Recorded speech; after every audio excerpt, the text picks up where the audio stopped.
पण माझ्या 19 लोकांपैकी 14 नगरसेवक काँग्रेसमध्ये पाठवून मी भाजपाचा नगराध्यक्ष केला होता, हा देखील इतिहास महाराष्ट्र अजून विसरलेला नाही। पण माझ्या 19 लोकांपैकी 14 नगरसेवक काँग्रेसमध्ये पाठवून मी भाजपाचा नगराध्यक्ष केला होता, हा देखील इतिहास महाराष्ट्र अजून विसरलेला नाही। पण माझ्या 19 लोकांपैकी 14 नगरसेवक काँग्रेसमध्ये पाठवून मी भाजपाचा नगराध्यक्ष केला होता, हा देखील इतिहास महाराष्ट्र अजून विसरलेला नाही। राष्ट्रवादी काँग्रेस वाह्या शिवसेना नंतर शिंदे गट शिवसेना असा प्रवास करणारे मंत्री उदय सामंत यांनी नुकतेच रत्नागिरीत आपल्या समर्थकांचे शक्ती प्रदर्शन केले होते। हे त्यांचे समर्थक पूर्वी त्यांच्या सोबत राष्ट्रवादी काँग्रेसमध्ये होते। उदय सामंत जेव्हा राष्ट्रवादीतून शिवसेनेत आले तेव्हा हे त्यांचे समर्थक त्यांच्या सोबत शिवसेना आणि आता शिवसेना शिंदे गट या प्रवासात त्यांच्या सोबत कायम आहेत। आपले बंधू किरण सामंत यांना डायरेक्ट लोकसभेचे तिकीट मिळावे यासाठी मंत्री उदय सामंत यांनी रत्नागिरी तालुक्यातील आपल्या समर्थकांचे तुटपुंजे शक्ती प्रदर्शन केले होते। या शक्ती प्रदर्शन कार्यक्रमात मंत्री उदय सामंत यांनी जे भाषण केले त्या भाषणाची चिरफाड राजकीय निरीक्षक आणि विरोधकांनी केली आहे। त्या भाषणातच उदय सामंत यांनी आपल्या गद्दारीचा इतिहास सांगितल्याची माहिती विरोधकांनी पत्रकारांना दिली। 2004 साली राष्ट्रवादी काँग्रेसचे आमदार असताना उदय सामंत यांनी राष्ट्रवादीचा नगराध्यक्ष न करता भाजपचा नगराध्यक्ष केला होता। त्याची कबुली त्यांनी स्वतःच भाषणातून दिली। तसेच उद्धव ठाकरेंशी कशी प्रतारणा केली याची माहितीही त्यांच्या भाषणातून मिळते। विरोधकांनी मंत्री उदय सामंत यांचे भाषणच पत्रकारांना दाखवून उदय सामंत यांच्यावर गद्दारीचा आरोप कायम ठेवला। की आपले उमेदवार जे आहेत त्यांच्यासाठी आपण तिकिटाची मागणी करतोय, हे संवेदनशील आहेत आणि भावनाप्रधान आहेत।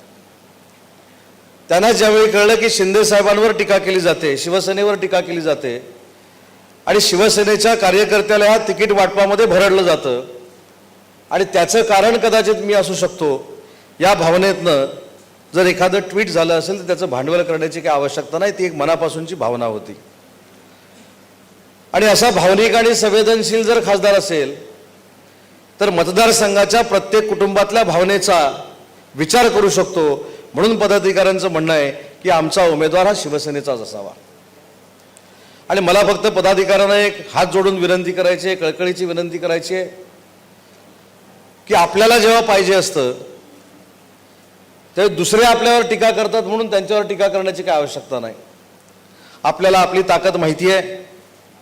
अनेक नवीन कार्यकर्ते आज माझ्याबरोबर काम करतात, त्यांना देखील एक महत्त्वाचा किस्सा सांगतो की 2004 ला मी पहिल्यांदा आमदार झालो। आज व्यासपीठावर राजन शेटे देखील आहेत, सुदेश मयेकर देखील आहेत, बिपिन मंदरकर आहेत, स्मितलताई पवासकर आहेत, त्यातल्या नगरसेविका दिशाताई देखील आहेत। आणि 2005 ला असा एक प्रसंग आला की आपले 19 नगरसेवक निवडून आले, राजनजी बरोबर ना, आणि आपण सगळ्यांनी आपल्यातला 14 पैकी एक नगराध्यक्ष असावा अशी मागणी केलेली होती। त्यावेळी आपण राष्ट्रवादी काँग्रेस पक्षामध्ये काम करत होतो आणि अशी मागणी झाली, आपली मागणी ती धुडकावण्यात आली। आमदार होऊन मला फक्त 6-7 महिने झालेले होते।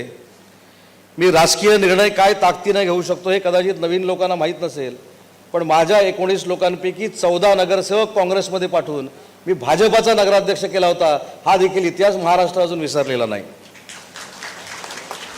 आणि म्हणून मित्रपक्षाला भाजपला अनेक वर्षानं, त्यावेळी मी राष्ट्रवादी काँग्रेस पक्षामध्ये असताना नगराध्यक्ष म्हणून बसवण्याचं काम केलं। त्यावेळी मी राष्ट्रवादी काँग्रेस पक्षामध्ये होतो।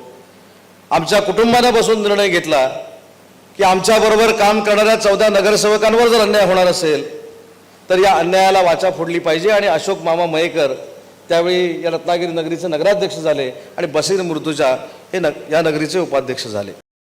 आज महायुतीमध्ये आपण काम करतोय। आपल्याला आठवत असेल की 18-19 महिन्यापूर्वी जो काही राजकीय स्थित्यंतर झाली, त्या स्थित्यंतरामध्ये मी गुवाहाटीला जावं की न जावं याच्यावर देखील फार मोठ्या शंका उपस्थित केल्या गेलेल्या होत्या। परंतु आवर्जून सांगतो की आम्ही कुटुंबाने बसून घेतलेला निर्णय हा माझ्या भल्याचा नव्हता, तो रत्नागिरी विधानसभा मतदारसंघाच्या भल्याचा होता आणि कोकणाच्या भल्याचा होता।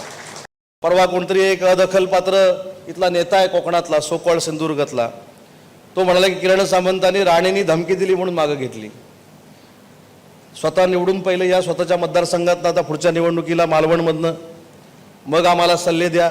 मागच्या वेळी म्हणजे काही लोकांच्या मनामध्ये शंका आहे की तिकीट आपण कशासाठी मागतोय, तर मागच्या वेळी या संपूर्ण मतदारसंघातनं शिवसेनेचे उमेदवार उभे होते. आपल्या मतदारसंघानं तुमच्या सगळ्यांच्या आशीर्वादानं 67,000चं लीड त्यांना दिलेलं होतं. पण दुर्दैवानं आम्ही गुवाहाटीला गेलो, ते काही गुवाहाटीला आले नाहीत. त्याच्यामुळे ती जागा ही शिवसेनेचीच आहे, ती जागा ही धनुष्यबाणाचीच आहे.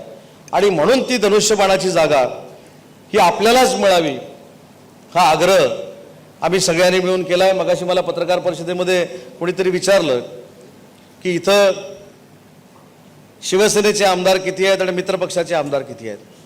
मला त्याच्यावर देखील काही चर्चा करायची नाही. मला फक्त एवढंच सांगायचं आहे की ज्या पद्धतीनं या मतदारसंघातलं वातावरण आहे, शेखर निकमांपासून दीपक केसरकरांच्या मतदारसंघापर्यंत हे महायुतीसाठी पोषक आहे. शिवसत्ता टाइम्स न्यूज ब्युरो रत्नागिरी. देधडक बेधडक वृत्त देणाऱ्या आपल्या शिवसत्ता टाइम्स न्यूज चॅनलला लाल बटन दाबून सबस्क्राईब करा आणि बेल आयकॉनला क्लिक करायला विसरू नका.